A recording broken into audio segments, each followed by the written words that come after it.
Hi guys, good morning. Today is Monday, March 30th. I hope you guys had a nice weekend and I hope you are ready to get your week started. We are going to begin this morning with our independent study packet, doing some social studies using a map scale. We are doing 2 lessons today in science. We are doing lesson 2, what is volume, and lesson 5, what is gravity. I decided to do 2 lessons today, boys and girls, because lesson 2 is really short. Okay, and then after that we'll go into math. We are going to work with fact families. We will read the last chapter in The Chocolate Touch, and then we will go outside and check on the puppies. I do want to tell you guys that I had mentioned to some of your parents that our packet was going to be done last week. However, things have changed. Our packet, we will continue using it throughout this week, and we will be done with it on Friday. And then when we get back from spring break, we'll be ready to start with our other books and stuff that I sent home. So let's go ahead and get started. I'm going to begin here with our social studies.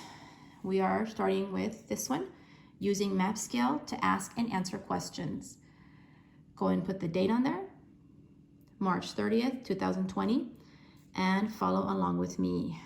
You can see that I've already highlighted some stuff, guys, because I kind of read through it before I was gonna go ahead and get started with you guys here. So follow along with me. It says, a map is smaller than the place it shows. When you want to ask questions about distances on a map, you use a map scale. Okay, so the map scale helps me figure out the distances. Distances just means how far something is, how far 2 places are. So again, I use the map scale. For example, if I want to figure out like how far it is from Delano to Los Angeles, I would use the map scale to try to tell me the distance. It lets you measure the distance between 2 places. Again, the distance between 2 places. You can ask where and what questions, then use the map scale to answer the questions. Here is a present day means today, a present day map of California cities. Here is a map of some California cities, and you can see a lot of the major cities here on this map. You see Bakersfield right here. You see Los Angeles, San Diego, Fresno, San Francisco. Those are some major cities here in California.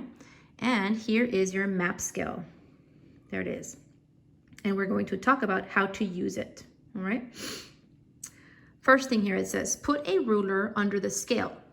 1 inch stands for 200 miles.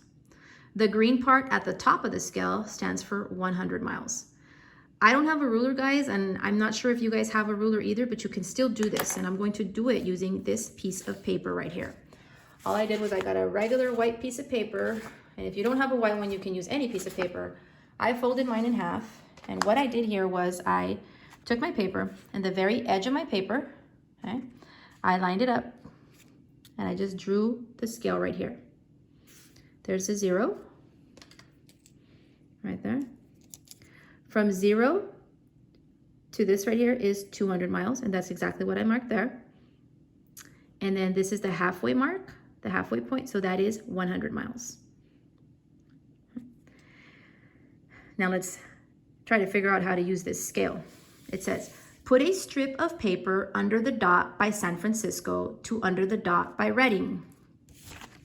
So now it says to take a piece of paper, and I'm going to use the same paper that I had over here where I have the scale. I'm just going to use it up here. And it says to put the paper under the dot by San Francisco to under the dot by Redding. So we're going to have to measure the distances between San Francisco and Redding. So first, let's go to the map. And I've already highlighted San Francisco right there. And then if you go north, here is Redding. So let's take our paper and put them right under those dots and line them up. Here's my right there. So I'm going to take my pen and I'm going to mark that on my paper. Here's San Francisco, and here is Redding right there. So there it is. I made 2 dots. Now it says, put the strip of paper under the map scale with 1 dot at 0. Now over here where I made those dots, those two, I'm going to put it under the map scale, right, just like this, line it up. And we can see that from San Francisco to Redding, what do you guys think? Is it more or is it less than 200 miles? It is less than 200 miles. And you guys, as I was doing this, I did realize that there was a mistake here because it tells me here that the distance is more than 200 miles. However, I feel that that's a mistake because when I measured it, and I did it several times, and I even asked Mr. Lopez because I thought maybe I'm doing this wrong. And he was like, nope, it's less than 200 miles and the paper says it's more. So I'm just gonna cross out more and I'm going to put less than 200 miles. So that is how you use a map scale. This right here will tell me how far one place is from the next. Okay. Let's answer some questions now. Here it is, looks like this. Number 1, it says, write the title for this map. If I go back to my map, I see that the title is Map of California 2017. So I'm gonna write that title right over here. Let's write it down. Map of California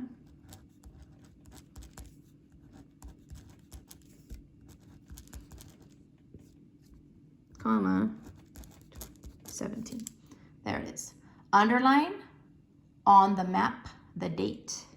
So I'm coming back to my map and it says to underline the date. There's a date, 2017. Number 2, it says, about what is the distance between Los Angeles and Bakersfield?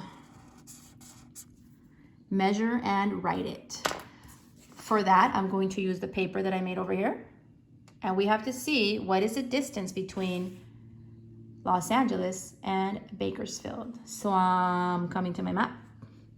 First thing I want to do first is I want to find and highlight Los Angeles and Bakersfield. Do you see it? I found Bakersfield right here. And here's Los Angeles right there. They look kind of close. Let's see the distance. I'm going to take my map scale. I'm going to line up the 0 on Los Angeles and then line it up to the dot for Bakersfield. Oh my gosh, hold on guys, give me a second. Ooh, about how far is it, guys? What do you think? It is about 100 miles. Measure and write it. So let's write down the distance.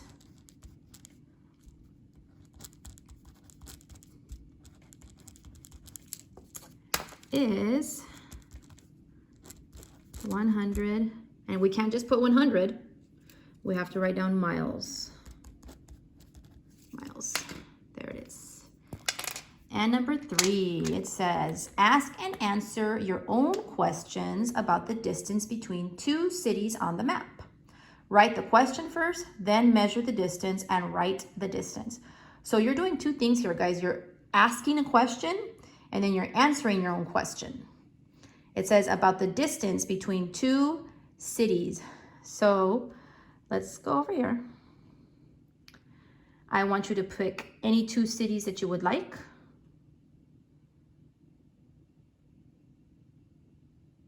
And then write your question down over here. Your question might look like this. What is the distance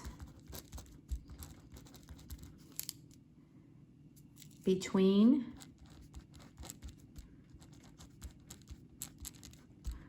blank and blank? So right here, you're going to write down the names of your 2 cities. what is the distance between blank and blank? You can say, what is the distance between Sacramento and Eureka? You can say, what is the distance between, oh, here's a good one, Fresno and Sacramento? What is the distance between Bakersfield and Fresno? And then you would write those down over here. Bakersfield and Fresno. And then on the bottom here, I want you to measure it with your paper and tell me the distance. And then you're going to tell me, or write your sentence here. The distance is blank. There it is. Put the video on pause. Go ahead and pick your 2 cities. Write your question. And then on the blanks, you write down your 2 cities. And then using your paper, your scale that you made here, measure it and then write down the distance there. All right? Let's go on. Let's go on to lesson 2. What is volume? Okay. Go ahead and look for that on your paper here. Give me a second, guys, because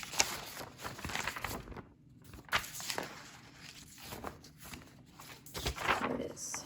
What is volume? Looks like this. Lesson 2, what is volume? Let's go and write the date on the top. March 30th, 2020. What is volume? Follow along with me. Lesson 2, what is volume? Vocabulary. Volume, how loud or soft a sound is. Volume is one way to describe sound. So volume tells me about sound.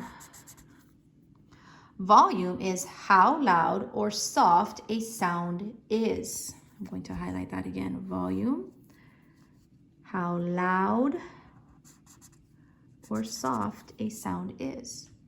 An airplane makes a loud sound. Fireworks make a loud sound. A cat makes a soft sound. A mouse makes a soft sound. Flip the page. And let's answer our questions. Number 1, volume is how blank or blank a sound is. And if I go back over here, it says volume, how loud or soft a sound is. So right here, how loud or soft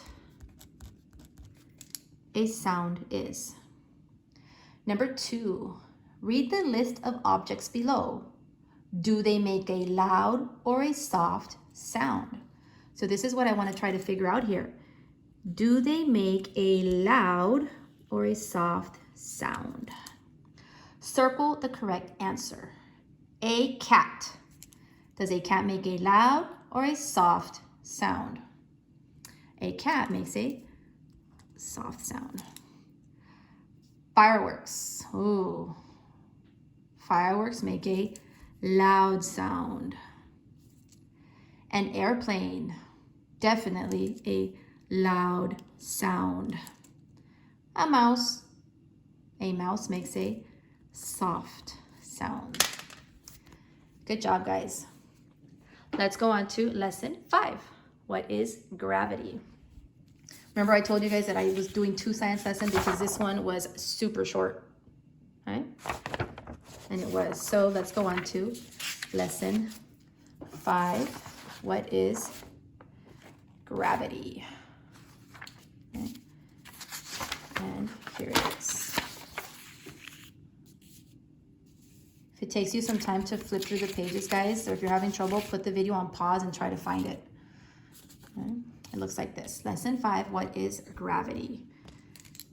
When you find it, go and put the date, March 30th, 2020.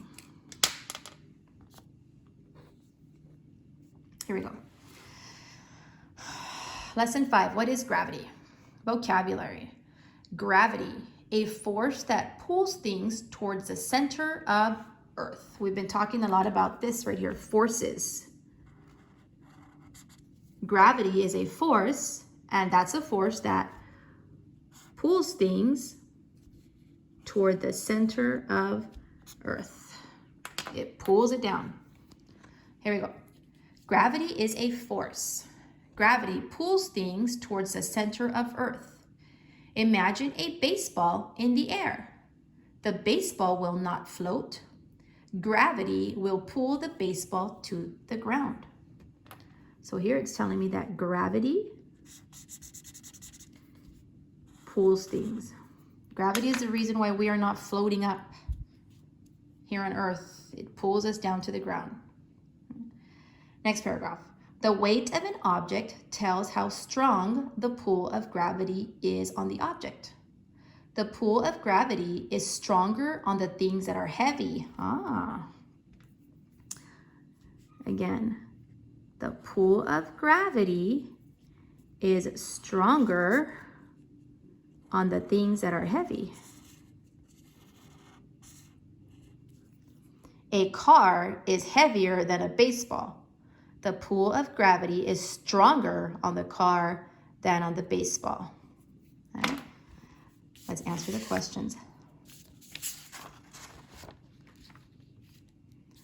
Lesson 5 questions. Number 1, what is gravity?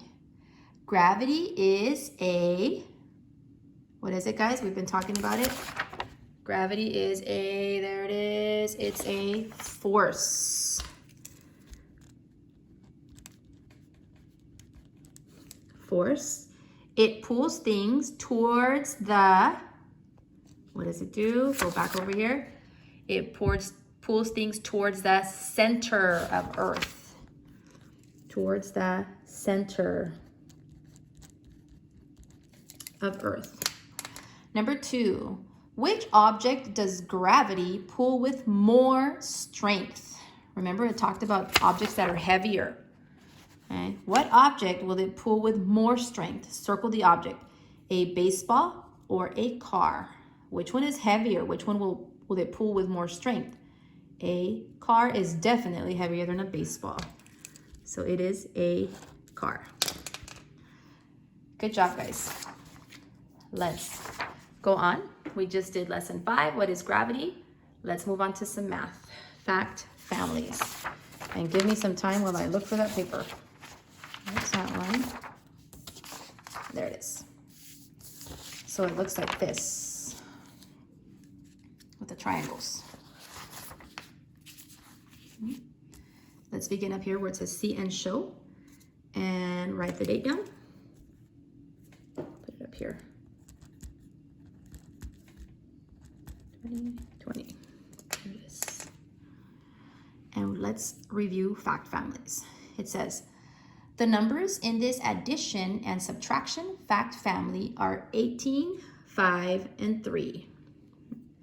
If you remember the fact families, guys, with the triangles, in a fact family, we can only have these 3 numbers, no other numbers. You start with the biggest number always goes up here. And then from this fact family, we have 2 addition sentences, and then we have our 2 subtraction sentences. All right. So here I have 15 plus 3 equals 18. And there's the first one. 15 plus 3 equals 18. Then I can swap those numbers because of commutative property. We have 3 plus 15 equals 18. And then our subtraction ones up here, we have 18 minus 15 equals 3. And then we have 18 minus 3 equals 15. There it is. Let's do a couple of these together. Number 1, here's my fact family triangle here. Our addition sentence is going to be 12 plus 12 equals, if I look here, 12 plus 12 equals 24. And then my subtraction one, 24 minus 12. If I go back over here, 24 minus 12 equals 12. There it is. Number 2, there is my fact family. My addition sentence will look like this. 11 plus 6 equals 17. And then if I flip those two because of commutative property, I have 6 plus 11 equals 17. And then my subtraction ones over here. 17 minus 11 equals 6. 17 minus 6 equals 11. Number 3, and then I'll leave you to do these on your own. Here's my fact family right there. I have 20, 16, and 4. My first addition one, it's 16 plus 4. 16 plus 4 equals 20. What is the next one going to be? We did 16 plus 4. Next one will be 4 plus 16 equals 20. Oh, doesn't look like a 0. 20. And then my subtraction ones, I have 20 minus 4 equals, what does it equal? If I go over here, 20 minus 4 equals, there it is, 16. And then I have 20 minus 16 equals 4. There it is, fact families. I want you guys to first put the date on here.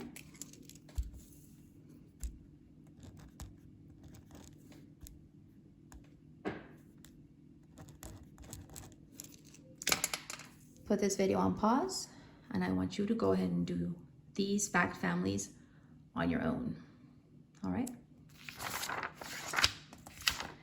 And let's go on, see what is next. We just did our fact families, and let's go on to reading our very last chapter in The Chocolate Touch. Here it is. Chapter 12.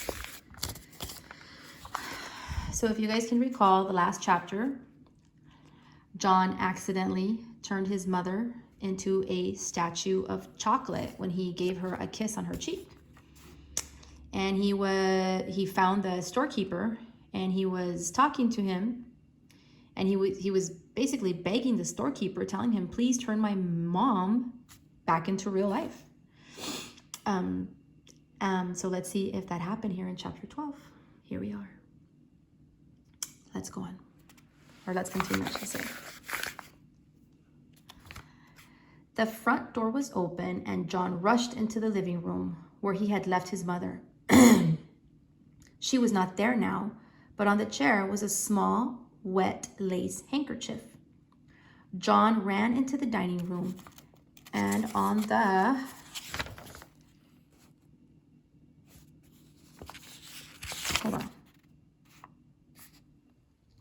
John ran into the dining room and onto the kitchen.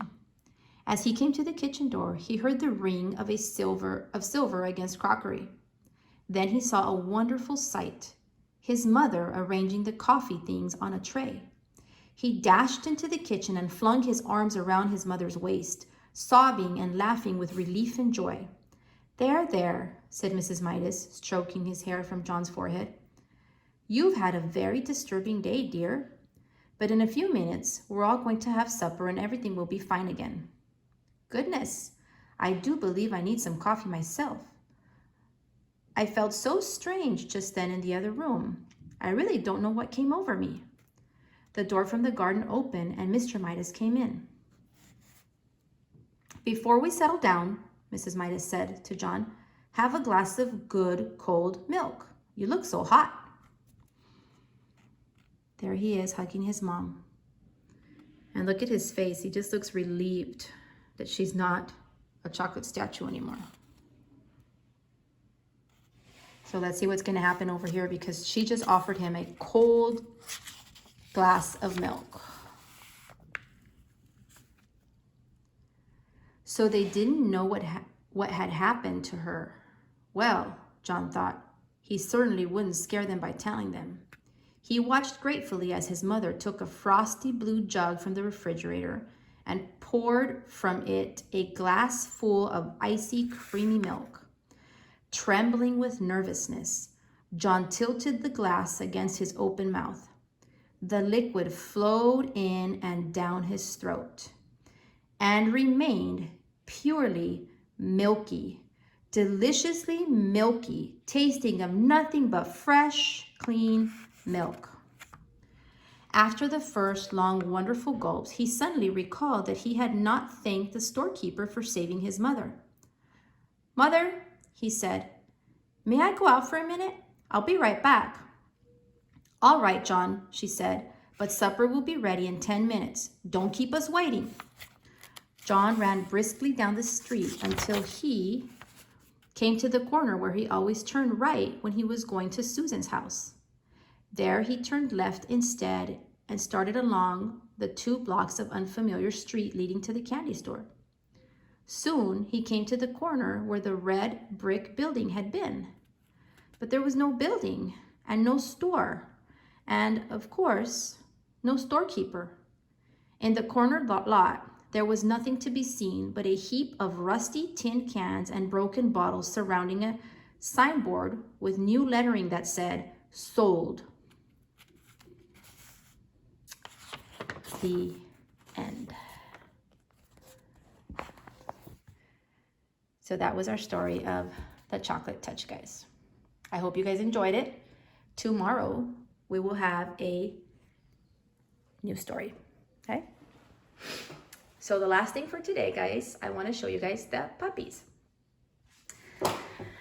And guys, I know we've probably been bored inside of our house, being cooped up all day and doing nothing. But I want to encourage you guys, especially now and even today, to go outside. The weather's changing. It's supposed to be warmer. The days are supposed to be nicer. So don't stay inside all day. Go outside, go for a walk. Ask your parents, of course. Go play in your backyard if you can. Try not to stay inside all day. Okay? So here are the loud puppies. Hey guys. There they are. Hey guys, what are you doing? Oh my gosh, you guys are so cute. What do you guys think of these little guys, huh? What's the matter, baby? They're hungry. It's almost their lunchtime, so that's why they're crying. Hey guys. What's the matter?